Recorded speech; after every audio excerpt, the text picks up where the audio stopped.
बिस्मिल्लाहिर्रहमानिर्रहीम। तमाम देखने वालों को अस्सलाम वालेकुम। आज बनाएंगे बहुत ही ज़बरदस्त अफ़गानी चिकन कढ़ाई। कम मसालों में बहुत ही शानदार और लजीज बन के तैयार होती है ये। चलिए आइए देखते हैं ये अफ़गानी चिकन कढ़ाई कैसे बनती है। कढ़ाई में शामिल करें हाफ कप ऑयल। ऑयल को गर्म होने दें और फिर चिकन ऐड करें। जब चिकन का कलर चेंज हो जाए तो इसमें 1 टेबल स्पून नमक का शामिल करें और चिकन को हम फ्राई करेंगे 10 मिनट तक, कभी ढककर कभी खोलकर, ताकि चिकन हाफ कुक हो जाए। 10 मिनट हो चुके हैं। अब चिकन में शामिल करें 2 टेबल स्पून अदरक लहसुन का पेस्ट और चिकन के साथ फ्राई करेंगे 25 से 30 सेकंड तक, ताकि इनका कच्चापन खत्म हो जाए। फिर शामिल करें 4 से 5 अदद हरी मिर्चें अच्छी खुशबूदार वाली और इसको भी फ्राई करेंगे चिकन के साथ 1 से 2 मिनट तक। हरी मिर्चों की इतनी अच्छी खुशबू आ रही है, काश आप लोग भी सूंघ सकते इसे।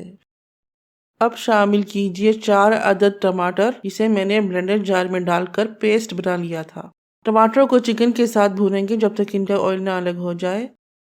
फिर शामिल करें 1 टेबल स्पून क्रश किया हुआ जीरा और इसे भी भूनेंगे टमाटरों के साथ। अब शामिल करेंगे 1 प्याली दही। दही को भी चिकन टमाटर के साथ भूनिए जब तक कि इसका ऑयल अलग ना हो जाए। फ्लेम हम हाई ही रखेंगे शुरू से लेकर आखिर तक। दही भुन चुका है। अब इसमें शामिल कीजिए 1 टीस्पून काली मिर्च क्रश की हुई और हल्का सा भून लें और फिर शामिल कीजिए 1 टीस्पून गरम मसाला और मिक्स कीजिए। तैयार है अफ़गानी चिकन कढ़ाई। अब इसमें हम आखिरी टच देंगे हरा धनिया का और हरा धनिया डालने के बाद फ्लेम को ऑफ कर देंगे। बहुत ही लाजवाब ज़बरदस्त अफ़गानी चिकन कढ़ाई तैयार है। ज़रूर एक बार बनाइएगा। और हमेशा की तरह एक छोटी सी रिक्वेस्ट है, अगर वीडियो अच्छी लगे तो लाइक ज़रूर कीजिएगा। फैमिली और फ्रेंड के साथ शेयर कीजिए। Thank you for watching. अल्लाह हाफिज़।